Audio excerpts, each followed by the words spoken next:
గురుగారు, కర్కాటక రాశి వారికి ఎలా ఉండబోతోంది? కర్కాటక రాశి వారికి కేవలం చంద్రుడు మాత్రమే జన్మస్థానంలో యోగిస్తున్నారు. అందులోనూ కర్కాటకంలో చంద్రుడు స్వక్షేత్ర ఫలితాలను ప్రసాదిస్తారు. మనోబలంతో పనులు మొదలుపెట్టండి. ఏకాగ్రతతో పనిచేయడం ద్వారా మంచి జరుగుతుంది. మధ్యలో ఎటువంటి ఆటంకాలు రాకుండా సరైన ప్రణాళికలతో లక్ష్యాలను పూర్తి చేయండి. అధిక శాతం శాంతంగా మౌనంగా ముందుకు సాగాలి. వివాదాలకు దూరంగా ఉండాలి.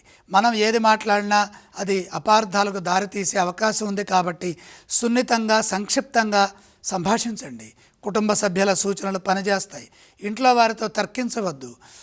మానసిక ధైర్యం చాలా అవసరం. గంభీరంగా వ్యవహరించండి. సమిష్టి కృషి మేలు చేస్తుంది. అనవసరమైన విషయాల జోలికి పోవద్దు. దేనికి అధైర్యపడవద్దు. లోతుగా ఆలోచించవద్దు. ప్రస్తుత పరిస్థితులకు ఏది అవసరమో అదే చేయండి. అనవసరమైన విషయాలను గుర్తు చేసుకొని బాధపడవద్దు. ఆర్థిక పరంగా సమస్యలు రాకుండా జాగ్రత్తలు తీసుకోవాలి. వృత్తిలో శ్రద్ధ పెంచండి. ఎప్పటి పనులు అప్పుడే పూర్తి చేయండి. పనులు వాయిదా వేస్తే సమస్యలు పెరుగుతాయని గమనించండి. ఉద్యోగంలో ఒత్తిడి లేకుండా ఉండటం కోసం ప్రయత్నించండి. వ్యాపారంలో మెలకువగా ఉండాలి. పరిస్థితులకు తగ్గట్టుగా ముందుకు సాగాలి.